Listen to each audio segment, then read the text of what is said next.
When World War I started, millions of men chose to do their duty for Kaiser and Fatherland and joined the army. This video will tell you how the Nazi regime chose to reward some of those soldiers. Max G was one of them. He gave up his job as a carpenter in order to volunteer for the army. During the war he suffered a serious gunshot wound to his right lower leg which ended his military service. For a long time after his discharge from the army, he repeatedly complained of severe pain, tremors and sudden cramps in both his injured leg and his right arm.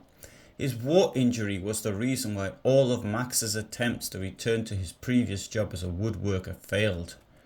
Due to his constant inability to work, his world seemed to collapse.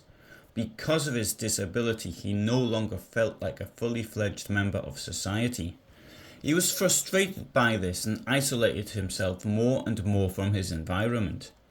According to the interpretation of the psychiatrists who treated him, his failed attempts at work ultimately resulted in Max becoming deeply sad, suffering from depression and repeatedly attempting to take his own life. As a result, on the 24th of September 1926, he was hospitalized in Großschweidnitz. Noted on the admission form: diagnosis, depression, cause, serious war injury, unemployment. Großschweidnitz is located close to Löbau, some 20 kilometers from Görlitz. The institution at Großschweidnitz was founded in 1902. It had 524 beds, which were distributed across various houses within a park. The facility soon proved to be too small. From 1912 onwards, more houses were built. The outbreak of the First World War increased demands on beds, whilst living conditions in the institution changed dramatically. Due to inadequate nutrition and care, hunger became part of everyday life. Mortality increased dramatically. Of course, it needs to be said that hunger was a feature of life in Germany during the First World War. The reason for this is not what is often quoted, that of the blockade, at least not in my opinion. I think the reason to a large extent is due to the fact that phosphates were being used for weapons production, and in particular ammunition production, and not as fertilizer. Obviously, without fertilizer, the land can't produce as much food as it normally does. But to add to the difficulties of the land was the fact that many farm workers were now in the army and thus unable to produce food. So hunger is a natural result. As a result of the war, there must have been hundreds of thousands, if not millions, of men suffering from post-traumatic stress disorder. Max was one of them. Of course, his injury was very real, but the PTSD came about as a result of the wound. Max was permanently unable to work due to his injuries sustained in the war, but contrary to what psychiatrists often assumed at the time, he did not want to benefit from a pension. Quite the opposite, he wanted to work, and because he was no longer able to do so, he lost his self-esteem and hence became mentally ill. In Weimar Germany, authorities were prepared to award pensions for those like Max who were suffering from mental illness caused by the war. Until the very end, the Weimar welfare state was willing to fundamentally recognize military service injuries, even among mentally disabled veterans. This was at times met with widespread incomprehension amongst the former military psychiatrists who refused to recognize conditions such as post-traumatic stress disorder, and certainly contributed to the medical elite becoming even more critical of the democratic form of government than they might otherwise have been. Many veterans felt unappreciated. The Nazi Party took advantage of the general discontent of war victims and survivors in various election campaigns before 1933. It constantly resorted to the contemporary slogan about the lack of thanks from the fatherland. In addition to improved financial benefits, National Socialist propaganda promised war victims a deeper understanding of their sacrifices in the war and the long-awaited social recognition. This initially led many war veterans, and the mentally ill former soldiers were no exception, to place great hopes in National Socialism. But what happened after the Nazi seizure of power was quite the opposite.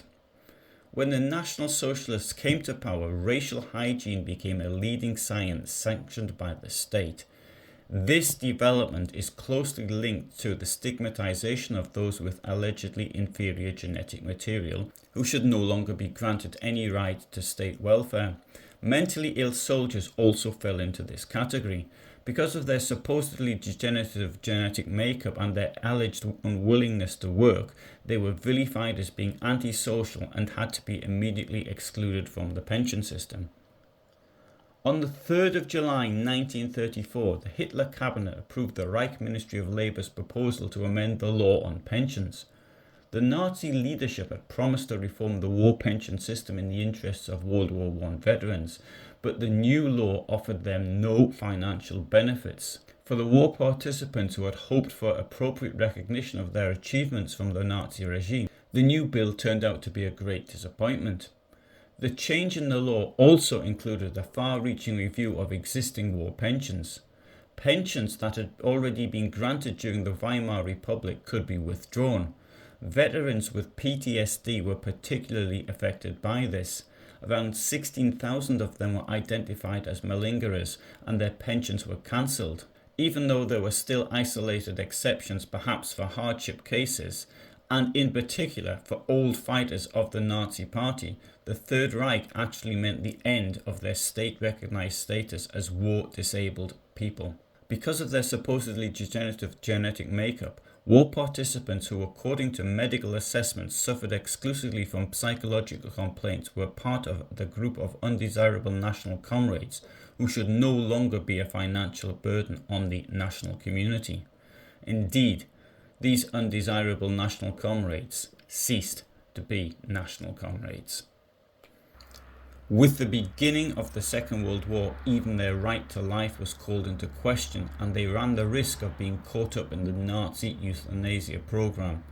Recent research has shown that the mentally ill veterans of the First World War were systematically selected for the T4 murder campaign. These are those former combatants who had to stay permanently in psychiatric facilities as a result of their illness. It can be assumed that up to 5,000 mentally ill veterans of the First World War were among the 70,000 plus T4 victims. Around 40 psychiatrists played a key role in carrying out the T4 campaign. They decided on the fate of mentally handicapped and mentally ill people through their reports. Valentin Feldhauser and Friedrich Panzer were two psychiatrists among the euthanasia experts who advocated an extreme policy towards those injured in the First World War. The mentally ill veterans of the First World War had lives not worth living, and they were to be killed. One of those lives not worthy of life was that of Max G. His health had deteriorated so much over the years that he had to remain continuously hospitalized in the Großschweinitz sanatorium from 1933 onwards. On the 25th of September 1940, he was deported to the Pirna Sonnenstein killing center in Saxony and gassed there. Of about 10,000 patients who were housed in the Großschweinitz clinic between September 1939 and May 1945, 2,400 patients were transported to T4 gassing facilities, mainly at Sonnenstein, and about 5,000 were murdered after the T4 killing project had officially terminated. That means to say that somewhere around 3/4 of all those at Großschweinitz were actually murdered. Although nervous and mental illnesses were among the most common reasons for discharge from the Wehrmacht due to incapacity for service during the Second World War, 85% of these unfit for service received no recognition of military service impairment and therefore no financial compensation from the state. How many of them were murdered in the T4 operation? We know that nurse Paulina Kneissler admitted to murdering wounded German soldiers in the area of Minsk in the winter of 1941-1942, probably alongside future commandant of Treblinka death camp Irmfried Ebel. Kneissler was tried after the war for murdering people in the follow-up campaign to the T4 murders. However, she only admitted later that she'd killed German soldiers, so she was never tried for this crime. Irmfried Ebel probably the most prolific mass murdering doctor in history, was arrested but committed suicide in prison, so was unable to testify. However, there is no evidence at the present time that World War II wounded faced the same fate as those from World War I, but I personally believe that it is highly likely that some wounded from World War II who were murdered will yet be found. The main source for this presentation was an article entitled Krank durch den Krieg, der Umgang mit psychisch kranken Veteranen in Deutschland in der Zeit der Weltkriege by Philip Rau and Olivia Prull, which was published on the military history website portalmilitärgeschichte.de. There's a link to it below.